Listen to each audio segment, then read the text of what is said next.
And I remember thinking, I will never, ever have the opportunity to sit in front of the editor of Life magazine again. And as I said, I'm normally kind of shy at this point, but I said, Mr. Logard, I'm not trying to be aggressive here. It's just like my whole life, I've read Life magazine. I go to the stand the moment it comes out.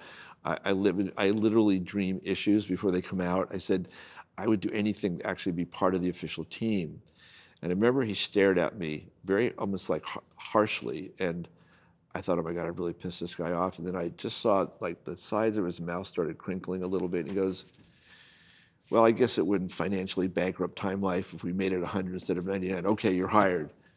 And I got back to college, and my friend said, oh, that's so cool. Like, I can't believe it worked. And well, what's your assignment? And I said, oh shit, I didn't even ask him what he wanted me to shoot. So I called him, and he said, oh, I just want you to take pictures of.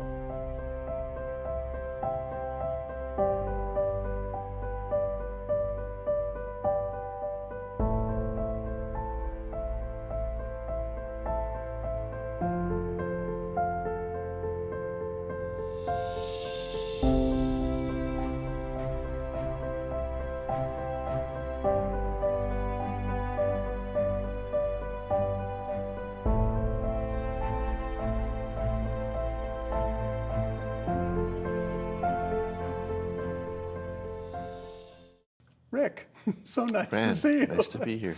After our mandatory messing with cameras Yes. interval and such, but being a photographer, this should be It's fascinating to see. familiar territory. I like obsession. How long have we known each other? It's been about 100 years, hasn't it? I don't remember if we met through Elliot Erwitt or at TED or one of these. It may have been a TED. Yeah. Yeah, to do that. But then I think we found out we had all these friends Exactly. in common. Yeah. It's always interesting when you meet someone you realize you've led parallel lives and have no idea that the other Right. person exists. Right. But it occurs to me, I know nothing about how you got started and where you grew up and parents, and tell me your mini history. I was painfully shy when I was a kid. I was one of those people I couldn't pick up the phone and call, to order pizza. I That's had why you're so thin. whatever it is. I just, it was one of these things where I felt like everybody else around me there was something in their toolkit when they were born that enabled That them was to left talk out. to other Yeah, people, exactly. right? To make it easy for them to strike up a conversation. And I would watch other people thinking if I paid more attention, if I could somehow crib notes from them, but I couldn't do it. So I spent a lot of time in the basement on ham radio. Interesting. I found out that I could talk to people with Morse I didn't know you were code. ham. Yeah, What's your call sign? WB2 KDD. Perfect. So at 13, I got my ham radio license, and it was like all of a sudden I could have conversation with people. I was more comfortable having conversations with people in Australia through ham radio than I was walking to the corner to buy a comic book. And W2 tells me you grew up in New York. New Jersey, actually. Close enough. Yeah. Exactly. And my dad gave me a camera when I was 16, and I suddenly found that with a camera, I could walk up to strangers, girls in particular, and strike up a conversation because it gave me sort of an excuse to be there. And I didn't know what being a photographer was, but I just knew it was really fun. And then one day my father gave me a book of a photographer named Elliot Erwitt. As it turns out. And it was a wonderful book called The Contemporary Masters of Photography. It was a gentleman who later went on to create American Photo Magazine, Sean Callahan. Mm-hmm. But what I loved about the book is it wasn't just showing his photographs, but it had 3 different kinds of paper inside the book. It was like a bookazine. So part of it was talking about his life, how he got started, about his divorces and his children, and the lucky breaks and the things that went wrong. Then there were this section beautifully printed of his photographs, many of which were unlike any photographs I'd ever seen in a magazine because they were quirky and funny, and a lot of them were like New Yorker cartoons. Like you could almost project your own stories onto them. Mm-hmm. It was like the New Yorker cartoons without the caption, right? So you would make up your own. And then there was a whole section of technology where he put the lights and which camera he used, and I was just mesmerized by it. And so I just couldn't stop talking about this photographer and this work. And so when I was the same summer, 16, my dad, we were sitting at dinner one night, and he said, "I got you a job for the summer." And I never wanted my father's help. I was very proud, and I didn't want, I didn't want to ever rely on him. And so I was immediately suspicious. What did he do? He worked for a drug company, sharing plow.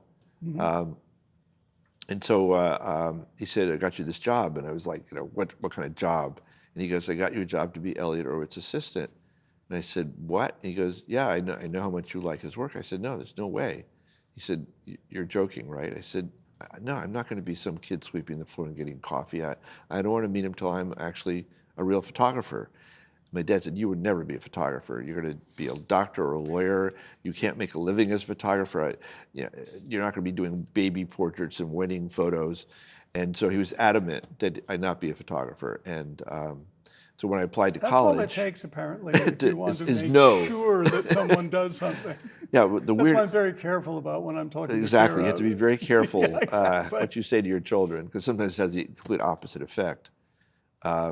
The irony of all this, of course, was that I found out when I was 30, my dad had been a photographer in World War II. That would have been his job. And he hid it from me because he somehow thought if I found out he had been a photographer... Yes, you'd be contaminated. The whole thing was so weird. I remember I was staying with my aunt in New York City freelancing, and one day she said something about, well, that's because your father was a photographer in the war. And I said, and I said, what? And she went bright red. And I said, wait, what did you just say? And it was like this deep family, like your father had 2 wives or something. I said, wait, my dad was a photographer in World War II? And she goes, oh, we were never supposed to tell you. It's like what? So anyway, long story short is I did not take the job. I would have met my wife when she was 6 years old. I kept trying to meet Elliot over the years as I started freelancing. My dad wouldn't let me go to any college with a photography program. And of course, you're ready to meet Elliot and say, oh, you're the kid that was too good to work for me. Well, he didn't remember any of this, of course. Fortunately. Yeah, no, I mean, I finally, when I was like 23, I tried to meet him when I actually was starting to freelance because, he was my hero. And I finally got a meeting at Magnum to meet with him, and I took my yearbook and a box of prints in a big Kodak box. And I remember I was so nervous, and I finally got it into his office or in Magnum, and he opened the box and kind of went through the pictures, didn't say anything. He said, "That's amusing and interesting. Thank you." He literally said 8 words to me in this 20-minute meeting, and I was so intimidated.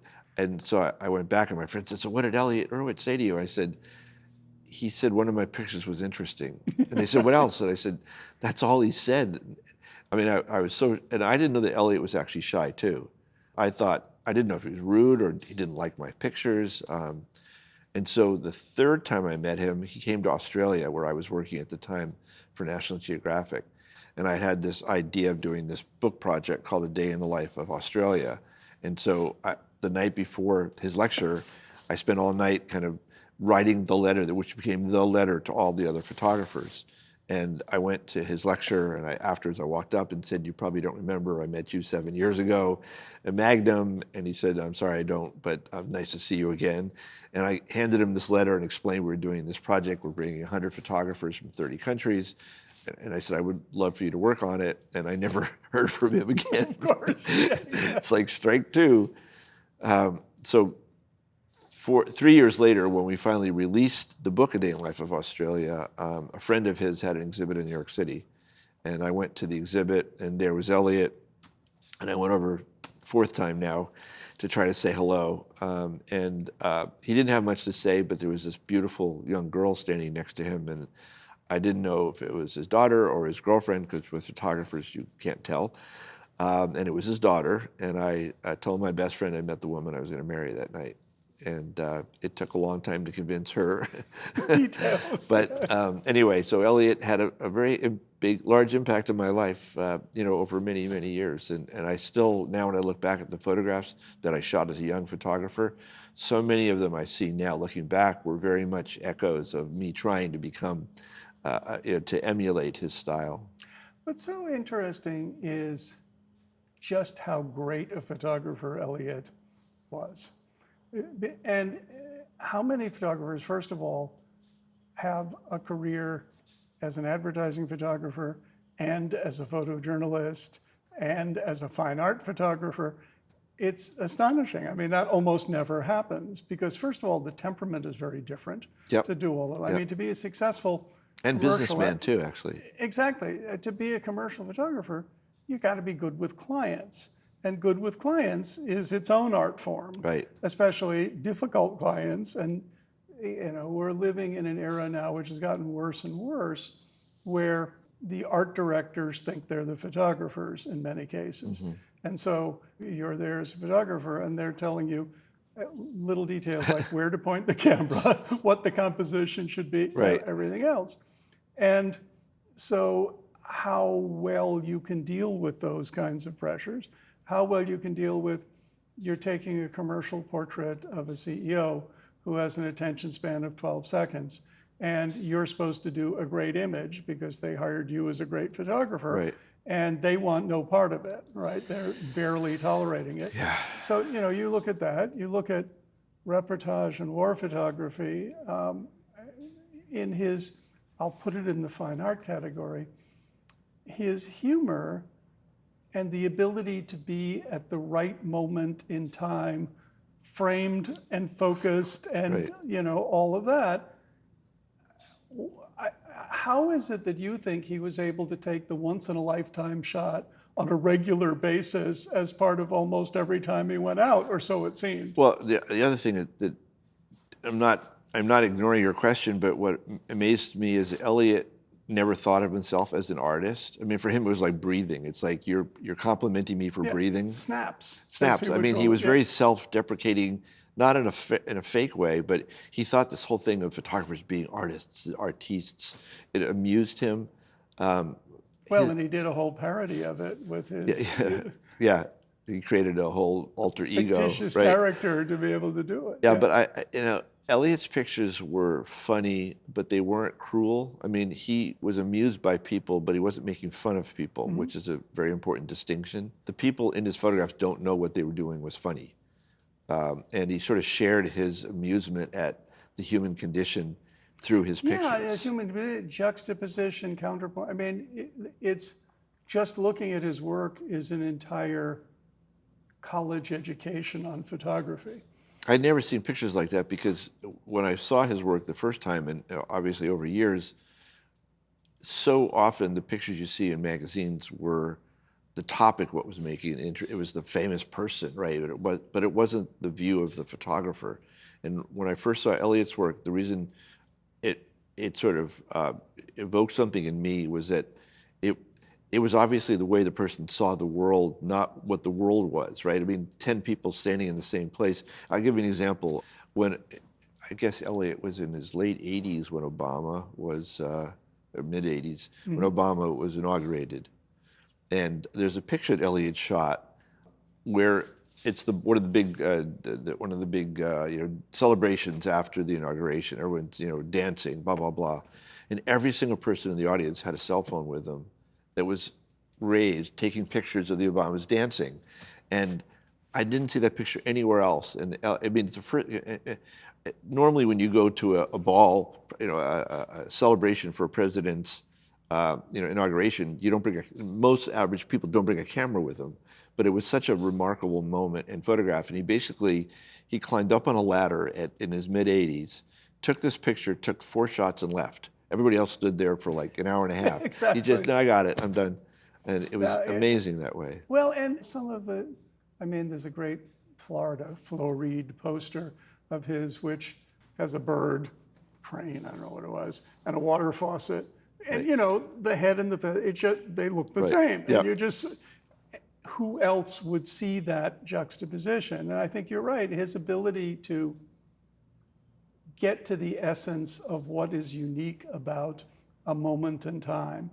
And so many of his shots, his dog shots and so forth, working with animals, Yes, challenging. yeah. But you could see from some of them that he was down at dog level. Yeah, he was actually laying on the ground shooting exactly, up. And shooting it. And, or ones of the little dog in midair. And so, it just, you look at it and you say the likelihood of being able to be in the right position, the doggy airborne at that moment, a beautifully composed frame. And what was so interesting is Elliot, in my experience, almost never cropped anything. Yeah, right. It was, full frame. In fact, it often It's printed. a point of pride of have the black. Magnum was very known, and all the photographers had this point of pride of having a black border around the edges, which Exactly. told you that it was the full frame. In fact, a lot of the photographers actually carved the edges out of their Filed it out of the negative because it was carrier. almost like being a fingerprint. First of all, it was their filing, Yeah. but it also was a statement that they hadn't cropped. It was a point of pride for many of the photographers, and Elliot Well, was and classic for and this. it's worth having pride over. Yeah, It's yeah, pretty special. But what's actually been fun is I've gone through many of Elliot's contact sheets because, I always say to people, photography is one of the unique fields where you can do something badly 99% of the time, and the 1% of the time you do it well, everyone thinks you're a genius because your contact sheets tell very often a different story. And yet, I've looked at many of Elliot's contact sheets, and what's so interesting, and this is sort of an aside again, one of the things I learned from Elliot, and it turns out I'm not the only young photographer inspired by Elliot. Almost every photographer of my cohort, when I talked to them, everybody like me had the same sort of awakening of seeing his work. But one of the things I read about Elliot was that, first of all, he would take any job that he was ever given. A lot of photographers said, oh, that's beneath me. That's not interesting. I don't want to do that. For Elliot, it's like, I'll take any job because it'll get me, Elliot, to somewhere in the world. And once I'm there, I'll do my own pictures. Well, and I knew Elliot for 50 years, and he was always somewhere taking pictures. Yeah. He'd be back on a weekend or something like Right. that. But the question is, where are you going next week? And it's Right. Rome or this or that or Right. Cuba. But the thing was interesting to me, not only did he take any assignment just because it would literally get him somewhere that he would stay on to Enterprise and do find his own projects and stories, but he had many cameras, but he had his professional camera on his right shoulder because he didn't, and his own personal camera on his left because he didn't want to use the client's film to shoot personal pictures. And so we all started doing that. I mean, I had a little Leica Nice. Yeah. on my left hand, my left shoulder, and then my Nikon's on my right. And so many of Elliot's most famous pictures were shot while he was out there working for a client, and then he suddenly saw something and would pick it up. There's a very famous picture of his where he was walking down the street with Hiroji Kubota, a very close friend of his, and saw a woman sitting on a step with a bulldog, and the bulldog was sitting on her lap, and there was another bulldog next door, and it almost looked like the woman, because of the position of the dog, looked like she was a bulldog, and he didn't have a camera with him. And he borrowed Hiroji's camera and got like 3 frames off, and then they went on to lunch, and that's now one of the most famous pictures. Yes, I can't imagine Elliot without a camera. Somehow he didn't have it at that moment. Well, and I remember one of his old Leicas went up at auction a while back. What did it bring? Do you recall? Not enough. Yeah. I mean, I mean, that's a moment in history. the Leicas are one of those rare things that gets more valuable the older they are, especially if they've been touched by Elliot Erwitt, because Leica actually engraved his name on some of them because he was, again, one of the most famous of all the people using their technology. Well, and there's a mystique around Leica. Yeah. And all of it contributes to it. And somebody of that genre of photographer gravitated to it. Yeah. Because quiet shutter, small, didn't look like Wasn't much of a intimidating. camera. Right. There's the great pride that you have the black one, then you've rubbed all the paint off because you've used it touched it so much, right. Brass. But Right. it's back to you. So apparently life and everyone in your life tried to discourage you from a career in photography. Yeah. Apparently it didn't take, so you had a great career in photography. Well, there's a couple of those, turning points. You look back in your life and think, if I hadn't met that person, like the whole trajectory of your life would be different. So I went to Dickinson College in Carlisle, Pennsylvania. They had no photography program. And the first week I was there, I went to the head of the art department and asked if I could create my own major, which apparently no one had ever asked before. And he said, what do you want to do? I said, photography. And he said, okay. So within a week, I was doing exactly what my father had basically refused to let me to do. And again, I did the yearbook and the newspaper and all of that. But about 6 months into my freshman year, my art professor, Dennis Aiken, said, there's a guy that I know in Tennessee who runs a photo agency, a stock agency. I said, what is that? He goes, well, I think your pictures are really good, and if you send your pictures to this guy, he and his wife, Jack Korn, and Helen will sell your pictures for you. And I'd never even heard of the idea what this was. That sounds good. So I would print up my photographs of my friends that I'd shot for the yearbook in the newspaper, and I would send them to Jack and Helen. And I started getting checks for thousands of dollars, and this is in the 70s. That'd be like getting checks for tens of thousands of dollars now. So I never ever needed a job. I mean, I was making enough of a living already at college, just doing what I loved anyway. So that at the end of college, Jack called me one day and he said, "How would you like? Do you want to do assignments?" And I said, "Yeah, I mean, God, I would love that." And he said, "Well, the National Enquirer is looking to hire a photographer." And National Enquirer is like, aliens living on the backside of the moon with Elvis. It was at every grocery store. Yeah, I mean, it's still there, I guess, right? Yeah. But it's like it's a joke, right? Yeah, and it was always grandfather's head removed and transplanted to child. Exactly. Right. I mean, this is before the days of Photoshop, so it was very crude. But so my first assignment, and I should jump back for a second, which is you asked me, sort of like what I was like as a child, and I was talking about how lonely and shy I was. So I had this theory that I'd actually been sent here by aliens. This was a silly. I mean, I was making. Planet Zargon. It was a silly. Yes, it was a silly story. But I would go out at night on the playground and sit on the swings by myself, feeling quite lonely. Looking up. And say, "Could you please take me home because I don't belong here." Right. And again, this idea of watching other people to learn how they related to each other, again it was like a silly idea that I've been here to observe life on Earth, but not actually to interact with humans because I obviously didn't belong here. So again, this is my fantasy as a 13-year-old sitting on the swings at night. And so my first assignment for National Enquirer was to photograph two policemen who had seen a flying saucer land outside of Philadelphia, and I could not keep a straight face because people. Yeah, exactly. There were two real cops. They had a long-haired artist who'd done an artist rendition of the rays coming down from the flying saucer. And it was so obvious these guys just had made this story up. And one of the guys had this chin strap that didn't fit. And so my first published picture was of two guys claiming they'd seen a flying saucer, and I got fired. Vin Alabisa, who later became the head of Associated Press, was at that time my editor at National Enquirer, and we joke about this years later, talking about how my first and last job for the Enquirer that he fired, he said that I was very disrespectful. I just couldn't keep a straight face. It was just impossible. But Jack then also, this is again Jack Korn and his wife. Jack knew a guy at Time magazine named John Derniak, who was director of photography. And so he said, "I want to set up a meeting for you to meet with John Derniak." And I went to Time magazine and basically got hired on the spot to do my first job, which was to photograph. Your first job was aliens and... No. Yes, again, right. Tom Stoppard, the wonderful playwright, had just written a play called Jumpers. And he literally was in their office when I got this assignment being interviewed. And there was a limo waiting outside for him, and I had 40 seconds to take a photograph of him. And so all I could think of having him do was, we got down, he was very friendly in the elevator on the way down, and he said, "But I'm late for the airport, so literally you've got 30 seconds. And so I had him, they had these potted plants outside of the Time Life building, so I asked him if he could jump off of the little, planters into the air, and it was stupid. But John Derniak, the director of photography, liked the picture. And I found out years later that he had, every year he would find one young, hungry photographer and give them assignments that they had no experience doing, and throw you out in the middle of the lake and see if you could sink or swim.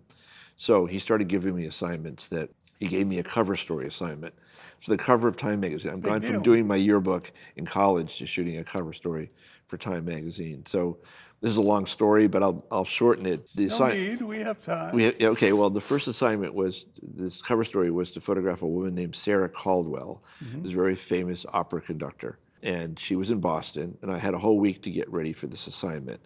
And I didn't know how to light. I'd only shot black and white film. And of course, it's a little intimidating when all of a sudden you have a week, because the implication is you should actually be doing something during that week. You should get ready for it, right? Yeah, exactly. So I had a week to ask my photographer friends how to light. And I remember thinking all week, I had to call Doug Kirkland, who was a friend of mine, a very famous photographer, who photographed Marilyn Monroe in the sheet, wrapped in a sheet, blah, blah, blah. And he was always very generous with me, and I never did it. I never called him. And so I thought, I'm going to get up to Boston. I'm going to take her outside. I'll find open shade, and I'll do a nice portrait of her for the cover. And I get to Boston, and it's pissing with rain. Of course. I knock on her door, and I walk inside, and she's very overweight. Now, obviously did not like the way she looked, didn't like being photographed. And I walked into her house, and her mother was in a wheelchair, and she said, how long is this going to take? And she said, you've got like 20 minutes. And I walk in her house, and the house is lit with 15-watt light bulbs. I had this idea I was going to, I actually tried unscrewing the lampshades. Back then you had to use tungsten film if you were inside. And I had this terrible sinking feeling that I had all week to prepare for this. And here I am, and I'm going to, as a freelancer, every job could be your last. Because if you let your editor down, it makes them look bad to their boss, and so you're dead. And yeah, so, exactly, and the word gets around. So I'm sitting there, and she's getting more and more impatient, and it's so obvious I don't know what I'm doing, and I'm trying to literally pull 3 15-watt light bulbs together, and there's a knock on the door, and she said, would you please go get that? And I opened the door, and it was an ABC film crew coming to do a special on her, and they walked in and lit the whole house. And I'm sitting there like, holy shit, like, how did this happen? And I'm trying to be quiet because I'm afraid either they're going to ask me to leave or she is. So when they're not shooting, I'm shooting over their shoulders. It still looks awful, like television lighting, and she's getting more and more impatient with them. And I remember one of the guys put gaffer tape on the wall, and it pulled some of the wallpaper off. That goes over big. They almost knocked her mother out of the wheelchair. There was a tiny house, and they almost knocked the mother out of the grandmother. And so this Film one, crews are known for their gentle they were, touch. so this was an hour and a half. This is, by the way, where the phrase "never rent your house to a film crew" Oh God! No, these guys were so rude. And when they left, I was sitting in the corner, and she said, "Are you still here?" I said, "I'm sorry." And then she said to me, "Have you ever actually shot a cover story for Time magazine before?" And I said, "No, I'm sorry, I haven't." And then she said, "Would you like some cookies and milk?" I looked like I was 15 years old. I always looked about 5 years younger than I was. And I said, "That would be really nice, thank you." And I heard her on the phone trying to call for a car to drive her to New Hampshire the next day. And she was saying, "What? Well, how was I supposed to know? I need it today." Well, what do you mean you don't have any cars? And then she like slammed the phone down. And so I sat there and I said, "Ms. Caldwell, I know this is going to sound really weird." I said, "Could I rent a car and drive you to New Hampshire?" And she said, "You're kidding me." I said, "Look, this is my first cover story for Time. I don't think I've done a good job photographing you. I'll rent a car." She said, "You're going to be my driver." She said, "I always love that, baby. You can drive my car." I said, "Yeah, look, I just want to hang out with you for like I'll be quiet. I'll be in the background." And she said, "Okay, you're on." So I drove her to New Hampshire. I spent 3 days with her in New Hampshire. I was respectful, but I got some wonderful pictures of her. And then she said, "I'm going to Mexico tomorrow. Would you like to come with me?" And I didn't tell Time that I flew myself to Mexico. I paid for the car. I spent a week with her in Mexico. Time was completely blown away by this, like this half an hour assignment. I've now spent 2 weeks with the woman. And so I became sort of golden boy at Time. And so Nice. they started giving me all these assignments.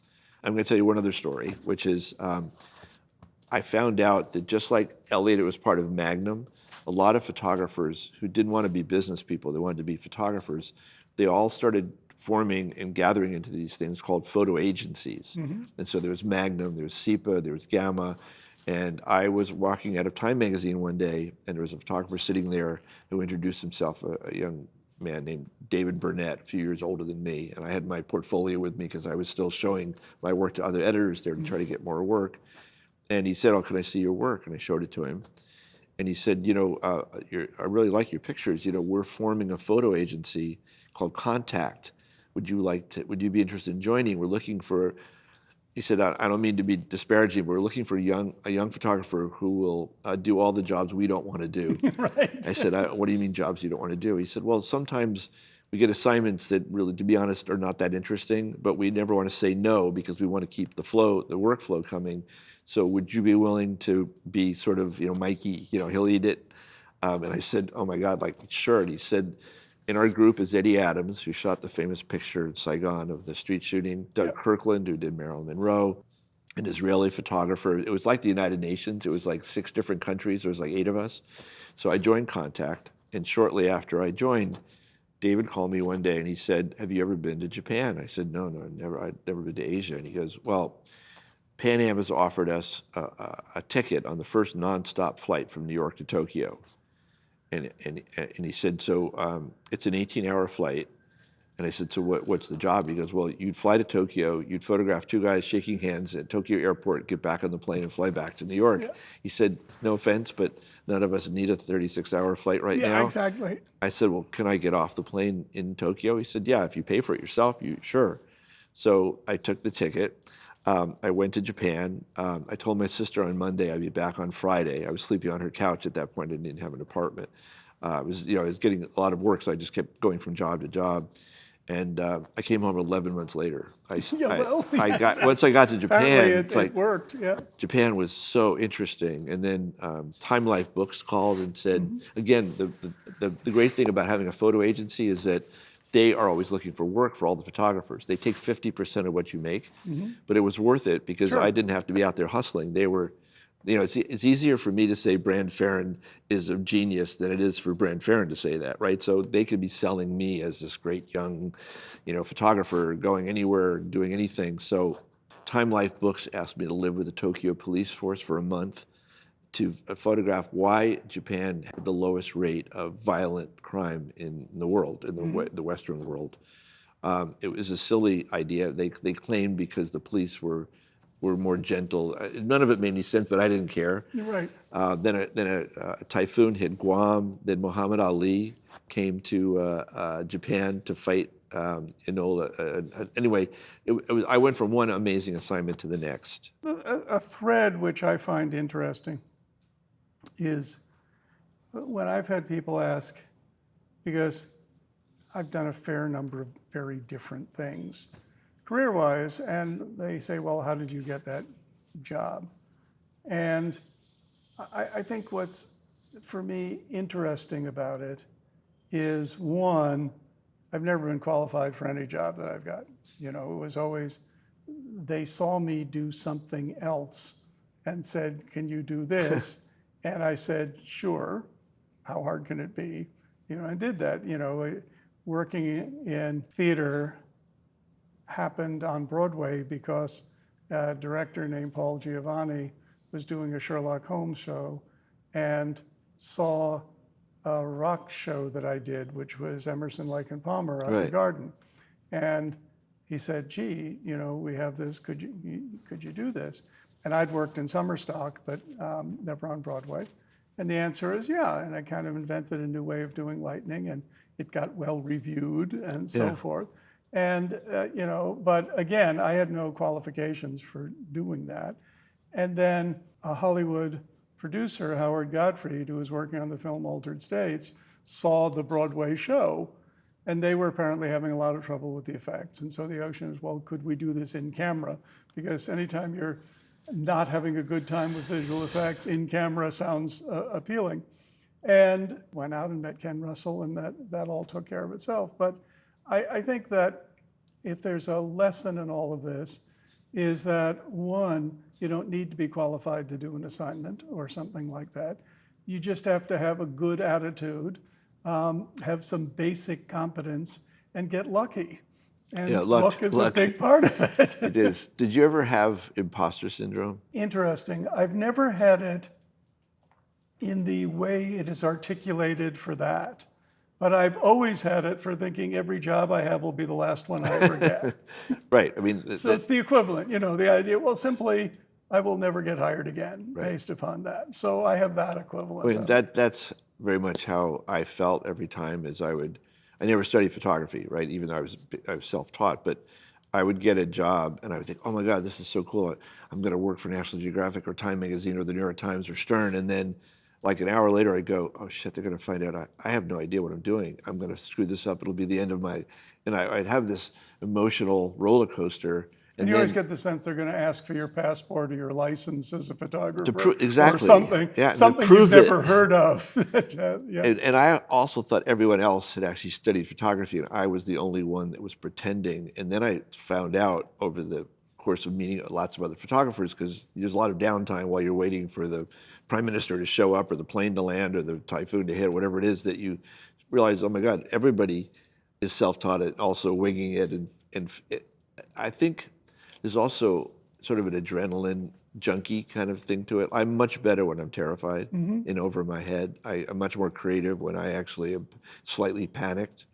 When I'm overconfident is when I fuck up, right? It's like, I just feel like there's that sense of, I don't know why the creativity seems to be driven by the adrenaline. Maybe because if you're drowning, you swim a lot That's the harder. incentive, You yeah. figure out how to swim. I don't know what it is, but I mean, the other thing, and I wonder if you experience this too, which is when I shoot, I have at the very beginning when I shoot in the morning, when I start shooting, I'm a little awkward, a little self-conscious, and there's something that's not working. And then all of a sudden it's 8 hours later and I have a bag full of, this is the old days obviously, but I have a bag full of 20 rolls of film. And if you ask me what I did during the day, I don't remember. So So tell me about the Day in the Life series, because that certainly was probably the most successful photo book ever done. I would say series, yeah. Yeah. 2 was really quite groundbreaking as a concept. Tell us what it is. How did you come up with the idea? And how did it take on a life of its own? And how did you escape from it? So there's a sort of an interesting story around the Day in the Life. I was still in college when Life magazine decided to do an issue called One Day in the Life of America. And I read about it in Popular Photography. And so I went to the Time Life building without an appointment with my yearbook and a box of prints. And I went to the reception area and said I'd like to meet with John Loengard, the photo editor, because I'd read that he was in charge of it. And they said, do you have an appointment? And I said, no, but I'm a photographer and I'd like to show him my work. And they said, you can't just show up without an appointment, like silly me. And I was wearing jeans, white t-shirt, sneakers. I'd gotten really dressed up for this possible meeting. And so Did you have a camera with you? I did have a camera. Yeah. So I walked out of the Time Life building figuring, oh, well, I tried. And as I was walking out, a whole group of young guys my age were walking in with parcels wrapped in brown paper with string, wearing white t-shirts, jeans, and sneakers. And I went, My people. my people. So I went to Flax around the corner, and I wrapped up my yearbook and my box of Kodak prints, and I followed them to the freight elevator because I'd sat in the waiting room long enough to know he was on the 21st floor.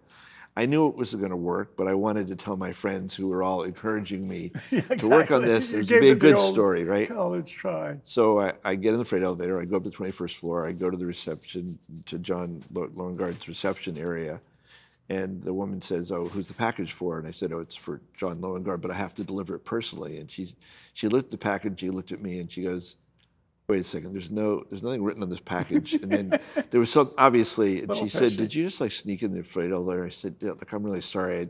I know that's rude. And she said, get out of here. She said, I'm going to call security. And she said, you can't just show up here. And I said, she said, I don't care, just leave. So I went to the elevator and I pushed the down button. I remember thinking, in a movie, what would happen in a movie? What would the hero do? And I thought, can you imagine working at Life magazine and seeing the pictures the week before everybody else in the world sees them? And they probably never show them to her. She's probably a secretary that's frustrated that, I had this whole thing in my head. Exactly. So I thought, I'm going to pull out 3 of my best pictures and show them to her. And I knew this wasn't going to work. Again, this is all for me to tell my friends a story when I got home, how I persevered. So I go back to her desk. She's on the phone. And I have these prints in my hand. And the longer she's on the phone, and I'm trying not to make eye contact because I know she's going to go, get out of here. And I'm sitting there and I start shaking because I'm so nervous and I'm starting to feel so foolish and stupid. And some guy walks out of one of the offices and he's standing next to me and I'm looking down because I don't want to look at her eyes.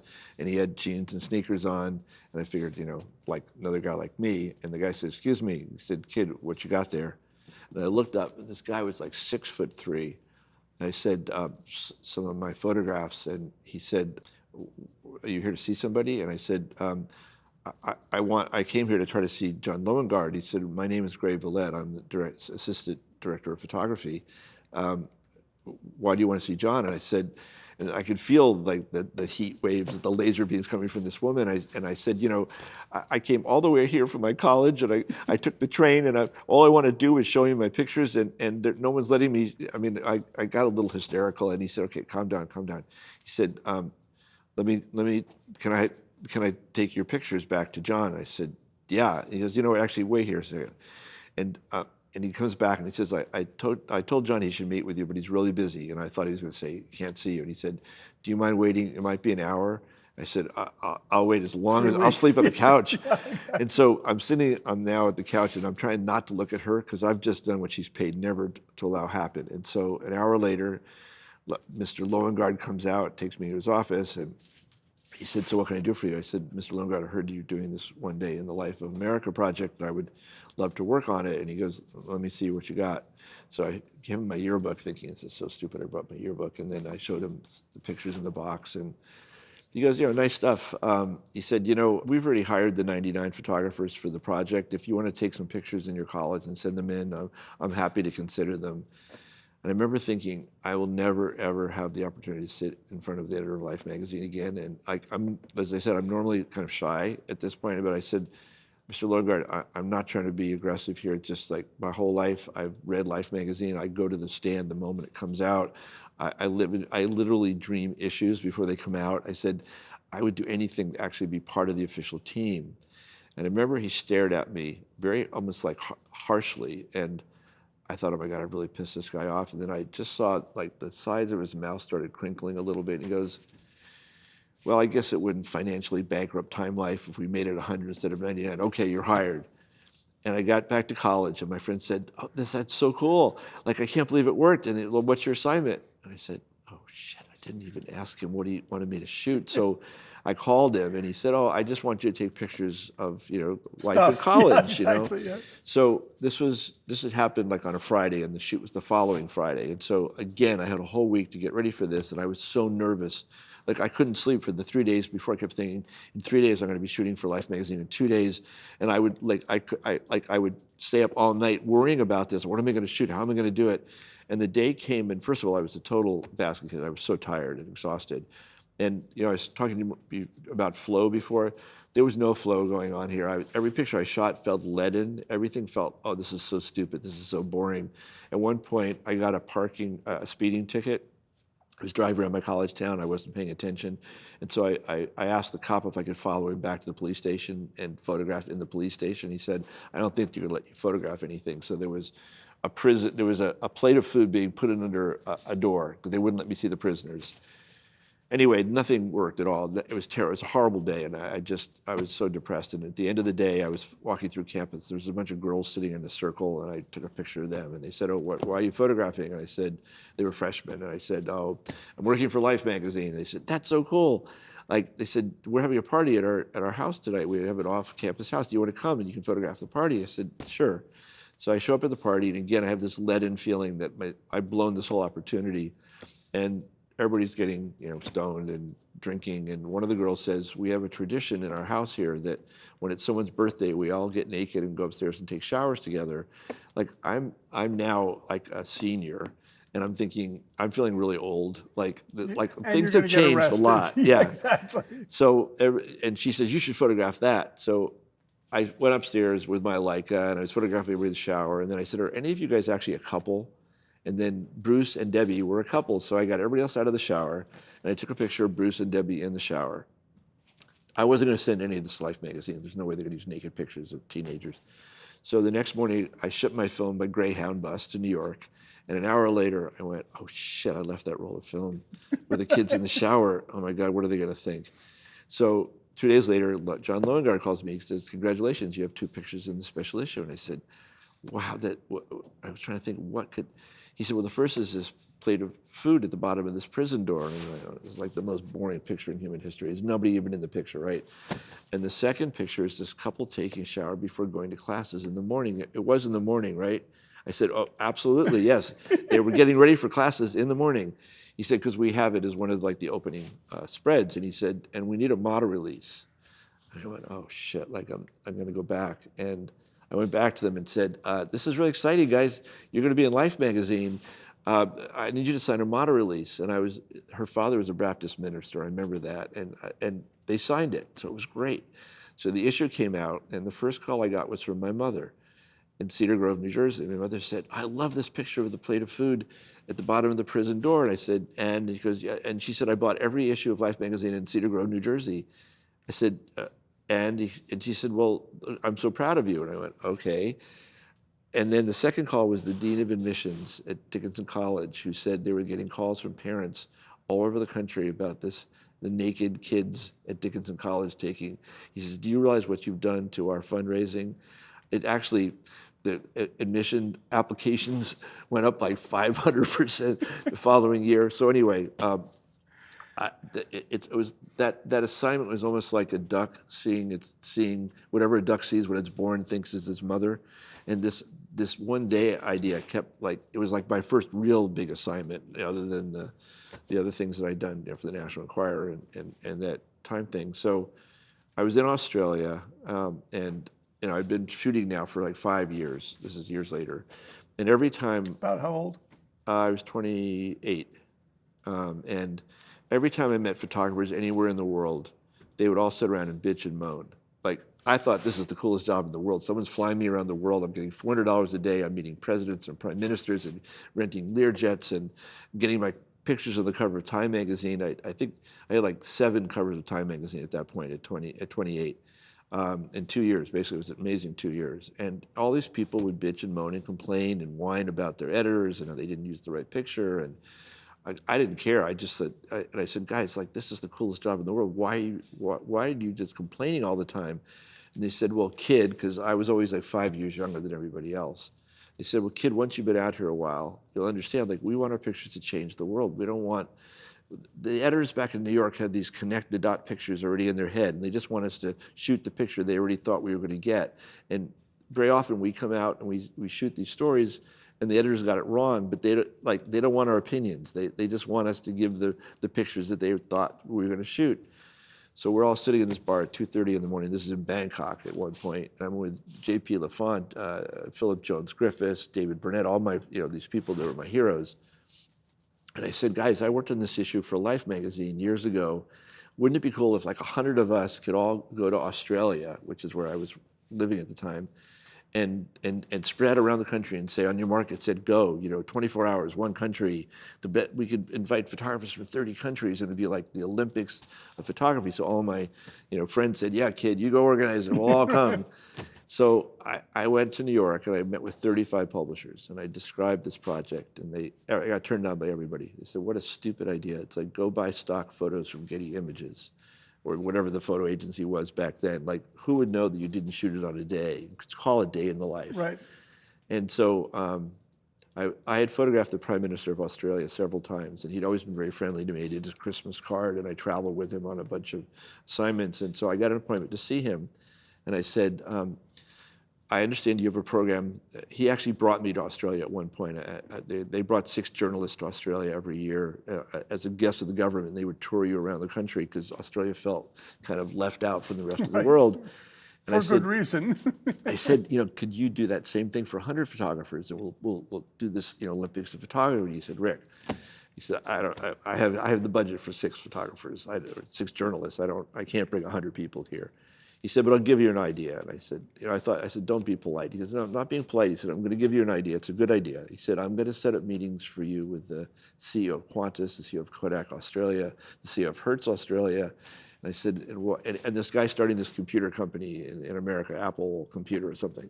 And I said, "So why would I want to meet with all these business people?" And he said, "Rick, you're going to ask them for free airline tickets and free film and free computers. And I said, and they're just going to give this to me because I'm a nice guy. He goes, no, because you're going to put their logo on the first page of the book. And I said, Mr. Prime Minister, this is Malcolm Fraser. I said, I can't do that. I'm a journalist. He says, Rick, this is like a PBS special. The following book is made possible with the generosity of the following companies. So it didn't occur to me if the Prime Minister of Australia set up meetings for you. Your business coach. Well, they would listen. Not everybody said yes, but so I couldn't raise any money, but I got 100 first-class round-trip tickets to Australia. Kodak gave us 3,000 rolls of film. Hertz gave us cars. Hyatt gave us hotel rooms. People all over Australia offered their rooms up. We had 15 people sleeping on my floor in Melbourne. We had no money at all. I had no money to pay the photographers. I found out years later the Australian government had actually built a backup fund in case we screwed up because they actually liked this idea.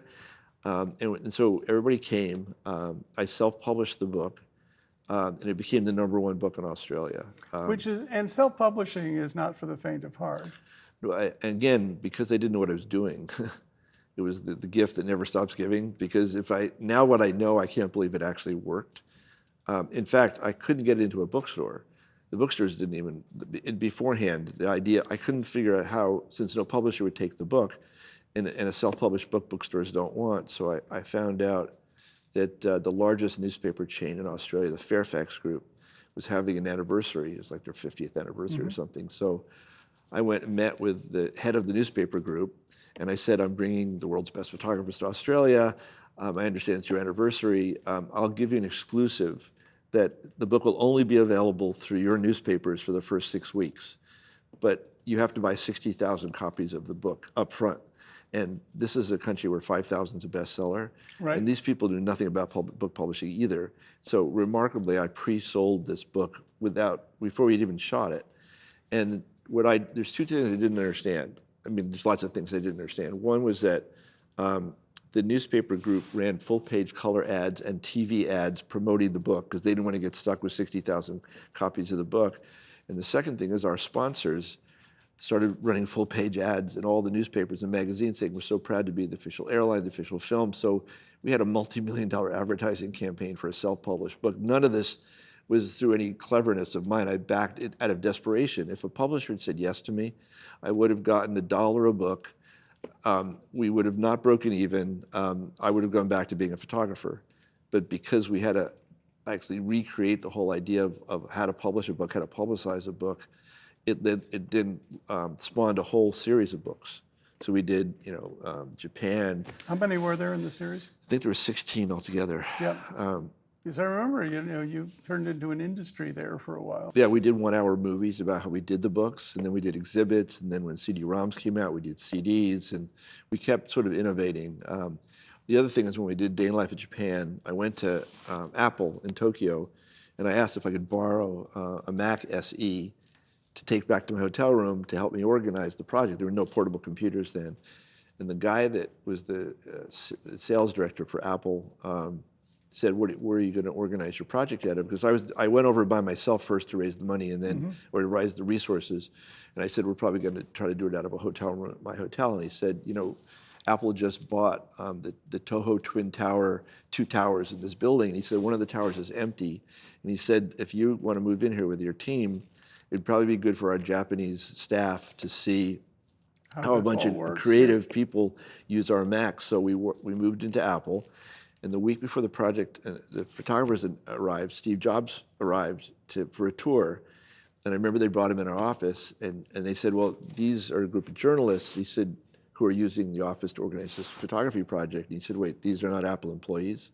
And the guy said, no, but he said, wait, so you let a bunch of journalists move into our offices, and I need to talk to you. And we are going, oh my God, we're going to get thrown out. He's going to throw us out of the building. This is in the day of telexes.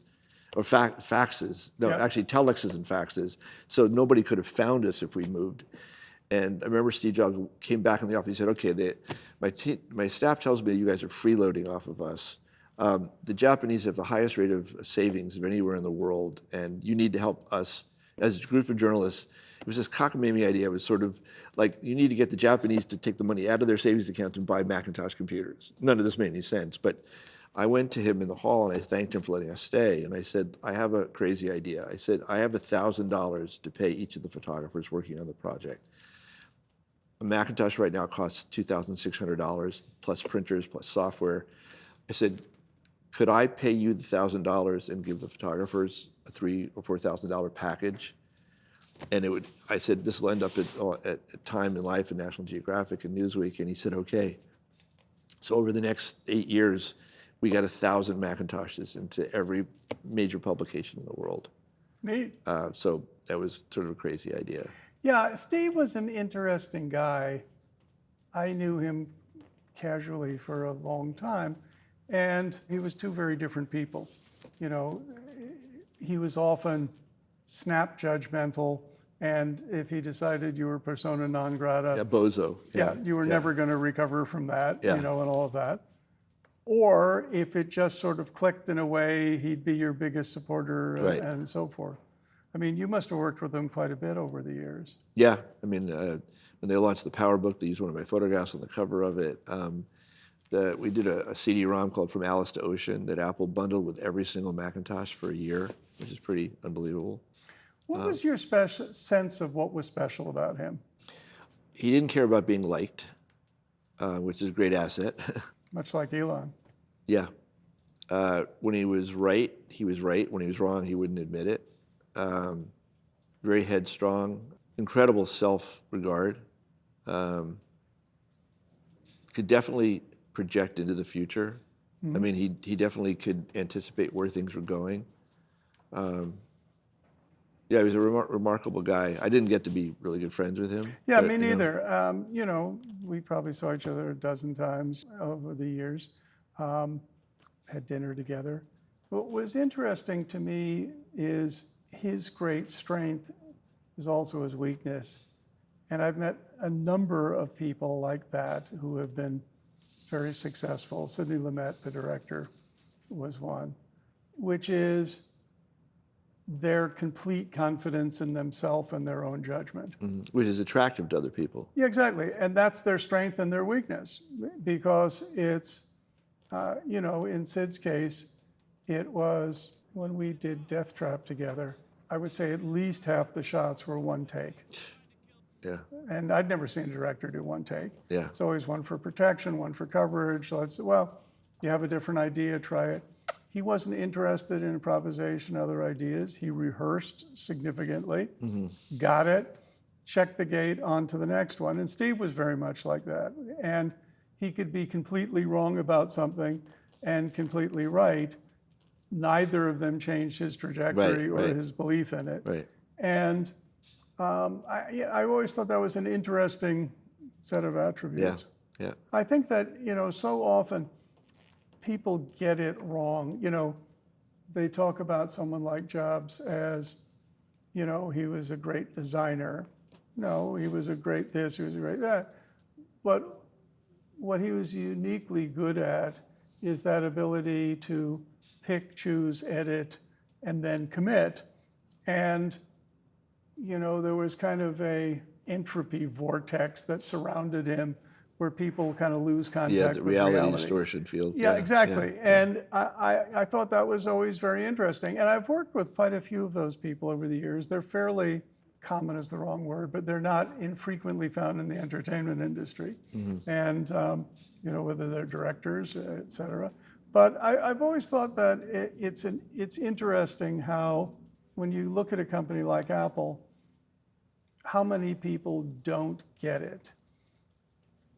This used to be an obscure little computer company. Ended up for a period of time being the most valuable company in the world, still, you know, in the top 3 or 4. Yeah, But you'll get the religious divide between Mac people and PC people. And the PC people, it's all about marketing, it's all about this and all that. And it's not. They have great marketing. They also build great computers and beautifully designed, elegant. And Steve, you know, one of the things that I've shared with Steve is the ingrained sense that everything matters. You know, that like there is no detail which doesn't matter. right. And he would obsess about those things and such, which is what built the company that was there and nearly lost the company when Right. he wasn't at the helm. Yeah. How does that set of sensibilities affect you in your work about the kind of ingrained sense, whether you're right or wrong, of this is the thing to do or this isn't? Is that your guide star or Well, outside influences? I can't compare myself to Steve Jobs by any means, but I am also pretty obsessive. Like when we do our books, I literally tear them apart 15 times. We lay them out. I work with the designer. I go home and come in the next day, and with the time that when the designer comes in, I've changed half the book again, and I drive everybody crazy. But it You and get they a say, silent look, sigh from your designer. yeah, it's just like he says, you're making it better, but like we have deadlines, like Right. and so. But I drive everybody crazy with feature creep. Yeah, well, it matters. Yeah, it does. I know. and Yeah. and it's I've always thought, having worked on both sides of the fence with people who are highly creative, aesthetically sensitive, et cetera, and others who aren't, in some ways it's a great gift not to be burdened by giving a It shit. is. I know. Right? Yeah. The idea that it's good enough, you get it out there and all of that. I don't know how to do that. Yeah, I know. Again, it's you probably would have gotten a lot more sleep in your life if you had that ability to just Yeah, sort but of say, I like obsession. I am obsessive, and I like obsessive people. So, family, what role has your family played in your life and kids, and how's it changed the way you look at the world? My daughter Phoebe was born when I was 50, and the night that my wife Jennifer was in labor, I was out in the car having an anxiety attack. Totally undeserved because she's the one actually, giving birth, and I'm sitting there in the car thinking, what if I'm too self-centered? I'm a nice guy, but the whole world basically has revolved around me my whole life. And what if I don't love this thing? What if it's a burden that never goes away? What if it's this obligation I can't get out of? Because you can't, once there's a child in the world, it's, you can't walk away from The that, rest right? of your life. And of course, I fell in love with her the moment I saw her, and the same thing with my son Jesse. But I just thought maybe I'm just not cut out for this, And Well, I always thought it's something you do when you're an adult, and I've never felt like one of an those. adult, right? I know, and I just thought, what if all my spontaneity is gone? What if now I can never just do what I want to do? And yet, the complete opposite happened, which is no matter how stressed I was at work, I'd come home and roll around on the floor with my kids and realize that all that stuff doesn't matter. Like my kids matter, but nothing. It just suddenly you're not the center of gravity anymore. Well, and I went through the scenarios. Well, what if it's a boy? What if it's a girl? Fortunately, there are only two possibilities, but give or take. Yeah. But it was interesting because saying, oh, if it's a boy, I'm going to have to play ball with it. I hate playing ball. How am I going to fake enjoying playing ball with my son? And it's all of those things you start thinking about. Sure. Of saying, well, how old were you when Kiera was born? 112, I think. I was older than you. I was like 58, 57. Yeah. 56, somewhere in there. When my kids Subtract 16 from 72, and that's what it. So my son, Jesse, has asked me since he was little, why are you the oldest father amongst all my friends? And I said, well, I may be the oldest, but I'm also the most immature, so it kind of evens out. He goes, yeah, that's true. Yeah, exactly. It really is, I'm so glad I didn't miss this. What's your sense of how you help give your kids the best start? Well, this is, again, one of those cliches, but I think it's really true, it's not what you tell them, it's what you show them. It's how you live your life that I think is probably the most influential thing in terms of saying you should do this, you should do that. There's a couple of things I've noticed. One is if I text my kids, they hear the message totally differently than if I speak it. Jennifer will say, I've told Phoebe 400 times, blah, blah, blah, and then I'll text Phoebe and she'll suddenly do it. It's like it literally is like a different pathway into the brain. Could be that I'm saying it, not Jennifer, whatever. But I also think that it's so interesting of on the one hand, you feel this great responsibility of guiding them and protecting them. This is something else. I mean, when you were growing up, when I was growing up, after school, my mother just said, be home for dinner, right? And so between 3 o'clock when school got out and 6 o'clock, I would do whatever. I'd play with my friends. I'd get a bike and ride on a highway I wasn't supposed to be on. I would go in the woods and get bitten by whatever.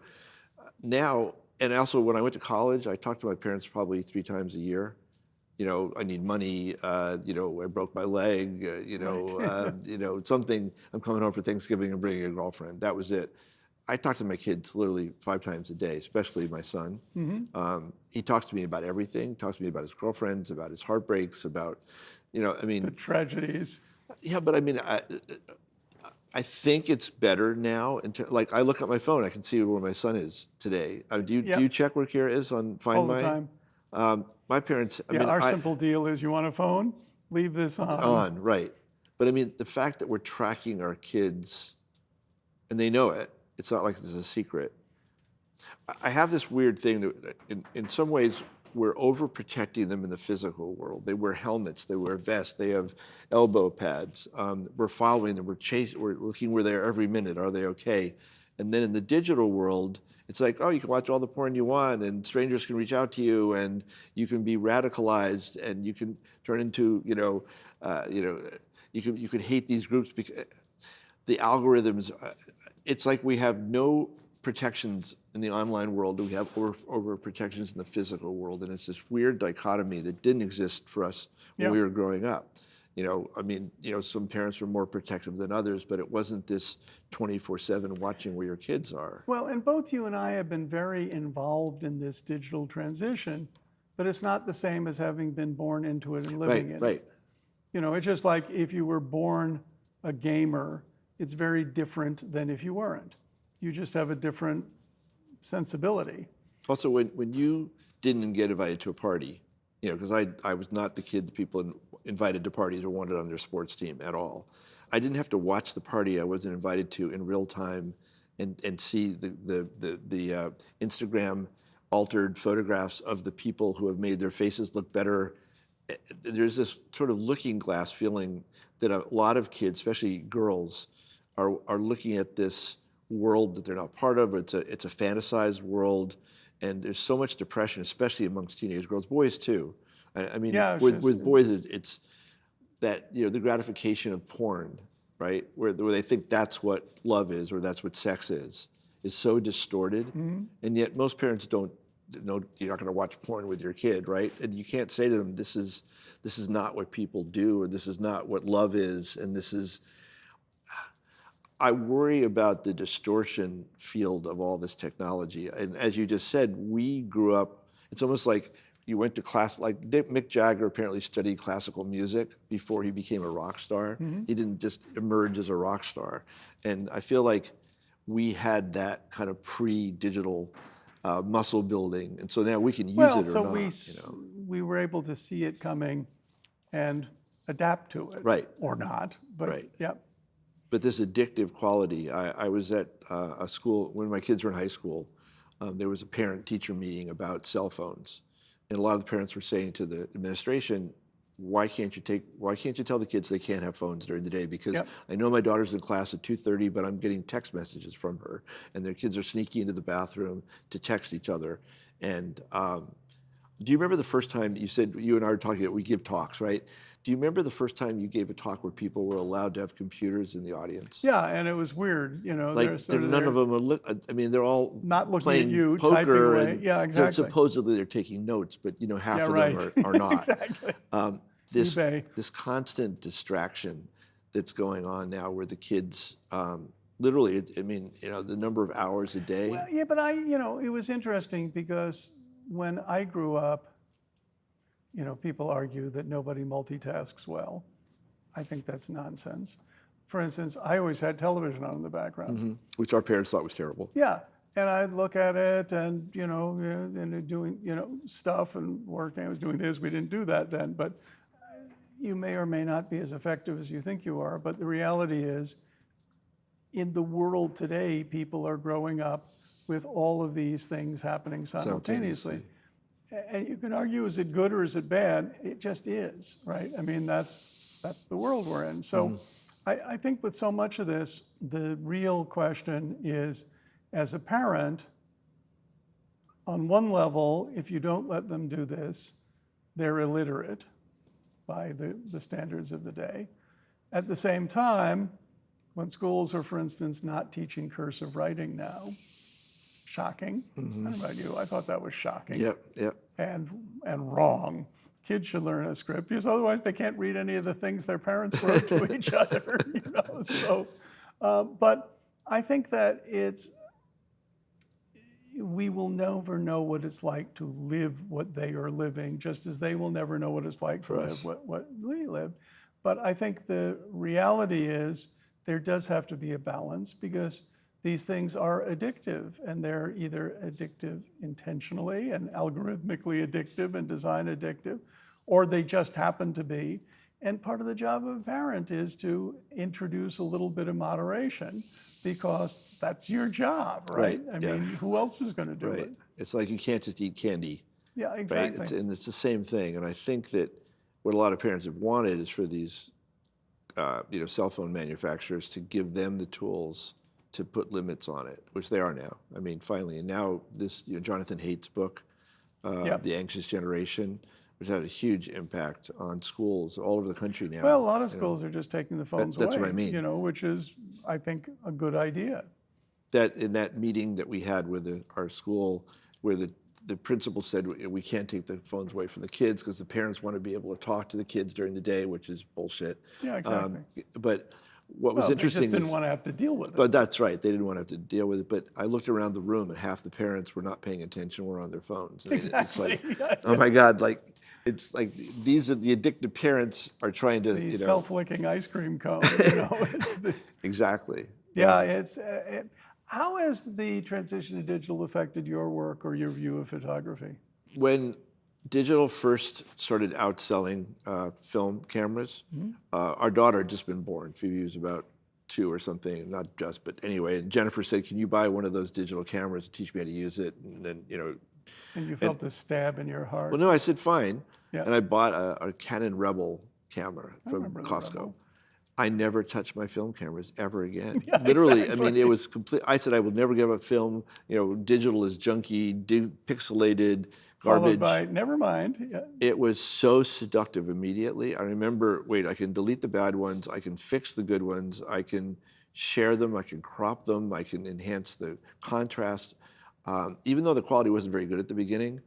And now, I mean, when you shot Kodachrome, if you were more than half a stop off, the picture was almost useless. Yep. Now I've got like a 5-stop range. And sometimes when I make a mistake, it's actually even better. Like the fixing of it enhances it. The ability to share it immediately with the family instead of making prints and mailing it to everybody. On the other hand, I feel like, just like most of my photographer friends are struggling to make a living right now, it's become a commodity. I mean, so everybody takes pictures, and therefore, I mean, people like Elliot or Mary Ellen Mark or Noctway or Salgado are in a league of their own, but most photographers that are good photographers, not the very, very best, any Leibovitz, whatever, people don't really value it very much anymore. And also, my mother, and probably your mother, used to keep photo albums. The mothers tended to be the keeper of the family history. Yeah, exactly. They're like, this was you and Aunt Sally when you were 3, and she'd put the date under it. My mother actually, I didn't find it till years, she actually cut the negative and put it under the photograph, which is amazing to me, because now we have the negatives. But I feel like people are filling hard drives and filling phones, but the physicality is disappearing. And they will one day have a hard disk crash and lose everything because they didn't back it up and they didn't do this. Or it's in a format which you can't read it. Only aliens Photo can CD, read. good luck with that. Exactly. And so that's, I think one of the other things, because I watched a transition happen earlier, which was in editing, where when I started in the film business, East Coast, it was a Steenbeck, West Coast, it was a Chem, horizontal editing table. And revising something was kind of a big deal. And if you cut things up too much, you'd have to strike a new print. And if you had to strike a new print, might scratch the negative. So, nobody wanted, so It discouraged you from experimenting, right? Trying. I think it did I wouldn't say it that way. What I'd say is it encouraged you to be thoughtful. Okay, yeah. A little different. It's too easy now. Yeah, no reason to be thoughtful now. You do this, you try this. And we lost something in that process, that thoughtfulness, and we gained a lot. It's always this give and take. And in digital photography, it's the same thing. I used to do a lot of large format photography, 8 by 10, 11 by 14, 20 by 24 camera over there. And when you can only physically carry 25 shots with you Into the desert. And you can't see through the camera when the picture is being taken. So did your subject blink, or did they, you're not going to know until you get it back there. Did the wind blow and shake things? Did you do it? And when it was $100 to $200 a shot, by the time you paid for the film and processed it and scanned it, and did all the rest of it, you tended to be thoughtful. Yes, right. It was more of the sort of minor white school of pre-visualizing the shot. Or decisive moment, Cartier-Bresson, right? Exactly. Yeah. And that's gone. The quality is different. I mean, still, if you're shooting 8 by 10, 11 by 14 negatives, there's a to that digital doesn't have. Will we get it there? I'm sure we will, but that's, I do kind of miss that ritual of what it took to shoot and pull the slide out and do this and do that, and did I shoot this, and remember to do this or you'll double expose the image. Right, and yeah. You find that out once you've double exposed the image. Right. And so, these transitions always happen a little early because, as you said, digital photography when it started was okay, but I still remember reading articles.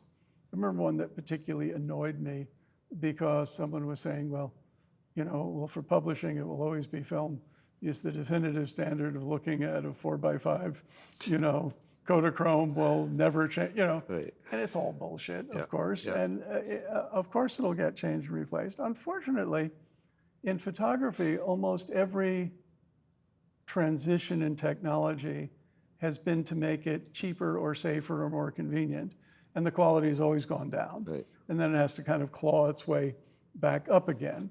And so, if you shot film and then transitioned to digital, it just didn't look quite as good for a while. And then if you went from large format to smaller formats, all of that format change, I'm always struck by look at an image shot 100 years ago or so on, and look at how great good it it looks. was. Oh, Exactly. I know. And then it's still there. You can still print it's still it there. and see it. It's 100 years from now, it will look just as it looked. Yeah. And so, there's that constant yin yang if you're an artist or a practitioner or a technician of, dealing with the strengths and imperfections of the new technologies as they come along. But, as I say, that just comes with the territory. Yeah, I think it's exciting. In a way, photography came to its own in the photography was invented in like the 1850s, right? And so we've had 200 years of photography, and now we've got photography, F-A-U-X. Yeah.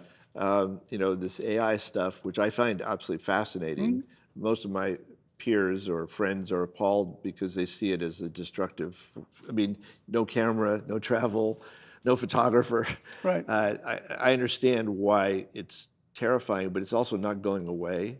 It's not going away, and I would argue that it makes the role of the artist even more important. Yeah. And because it doesn't matter that an AI can give you something that looks like Degas or Picasso or Cartier-Bresson or Elliott Erwitt. It isn't that. Right. I got into a civilized argument. I was at a Digital Hollywood online conference a week ago speaking. And one of the gentlemen on my panel was basically saying that actors are going to get replaced, by digital things. And I said, I don't buy it. And the reason I don't buy it is while there'll be plenty of synthetic actors and all, a person who was a fan of Robert Downey Jr. goes to see the movie because they want to see what he is going to bring to that part and interpret it. And they care about how he's doing in his life. He went through a complex life where he had problems with, substance abuse and other stuff. And the fact that he pulled through that and triumphed is an admirable part of his story. And watching him do things like play the character in Oppenheimer of Strauss. First of all, there aren't many A-list actors who would take a supporting role. Right. So that was interesting. Yeah. And he did a spectacular job in it. And it was a very subtle character whose evilness, emerged as it went on. I think it was just, great. And, and it's hard for me to be objective about him because he's a friend of mine, but he's a great actor. Yeah. And if you watch, whether it's one of his earliest things, Kiss Kiss Bang Bang, his Sherlock Holmes movies, obviously the Avengers roles. Well, the intelligence that comes through in every role he does. Exactly. Yeah. And there's a humor and there's, just a joie de vivre, which is, pronounced. And my sense is that's never going away, and that people want to understand the relationships between that actual person and the part they're playing and so forth. Why is theater still a vital form? Because going to see your star or a new person for real 100 feet away from you, but it's that same yin and yang. The strength of theater is its weakness, is that it's impermanent. Right. Yeah. There might be 10 performances and you will be the only people who've ever experienced that remarkable moment in theatrical history. And, of course, the strength of film is its permanence, but it's also its weakness. You work on a turd, it will follow you forever, for eternity. So, I think in any of these art forms, I think that they're different, and it's celebrating those differences.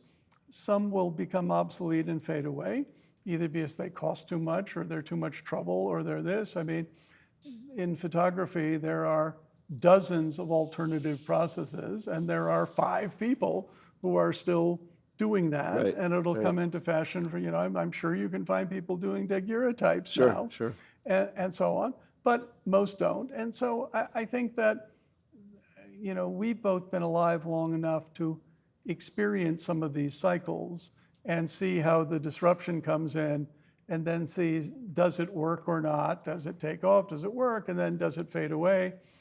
What's also fascinating is, if you're open to these new things, how at a certain point it clicks to you, this is going to be really important. Yeah. And you have a sense this is going to be there.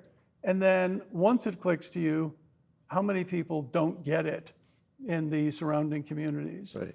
And I've always thought that that's kind of interesting, because you've been at the cutting edge of many of these things, but, dealing with the heathens, dealing with the clueless, the great unwashed, call them whatever you wish. Yeah.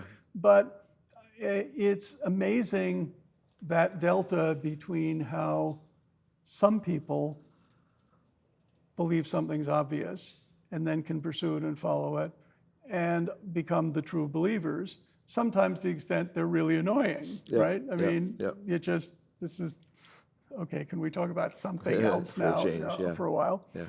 But it takes the world time to catch up, and sometimes it never catches up. And, so many of these really interesting technologies just never go the right way. And I'm sure, I have my list, I'm sure you have a list of technologies that you thought were really great, but just never got over that threshold. Yeah. And some of them are that way because they're solutions for something for which there's no corresponding problem. Right. They're cool, but they're not useful. Exactly. And photography has had quite a number of those. Remember Litro and and all of that. And again, it solves a great problem nobody had. Yeah. So, but I think they may still be going. I think it's a really fun time to be alive right now. I mean, separate from the politics of what's going on in this country right now, I think that little detail, which obviously is the underpinnings of a lot of it. I just think it's so interesting that just at the age of AI an AGI on the horizon, that we have some of the the least smart people in the world now with their hands on the levers of the world. It's just weird that those two extremes are existing simultaneously or Yeah. merging simultaneously. But I wonder if it's always been like this, May well be. Yeah. I mean, because if you read newspapers from 100 years ago The or world's about to 200 end. years ago, Yeah. it's this, everything that's invented has been, we should Yeah. get rid of the patent office. Right. I wonder if life has always been like this, that it's always, everything sucks now, it was so much better before, and that at the same time, there are all these new wonders and so forth. I wonder if that's just what a life is. Maybe. I don't know. I mean, Then again, there were those dark ages and places where things looked, pretty grim. stable for a long. I think I'll take this version. yeah. and Yeah. I'll I think right now is despite all the setbacks recently, I think this is a pretty interesting time and good time to agree. be alive. And it's a great time for our kids. Yeah. I think that. So, what makes you happy? I like to be challenged. I like to have. I like to learn new things all the time. I really love meeting people that are doing really interesting things.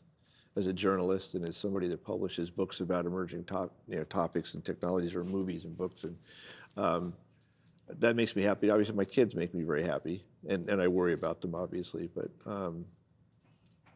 I like being busy. I don't. I'm like an engine that needs to be run. I'm not good when I'm not working. Well, Rick, thank you so much for It was wonderful taking to some spend time time to with come you. and chat. Take care. We should do this every 10 years. Absolutely. Perfect. And that's a cut.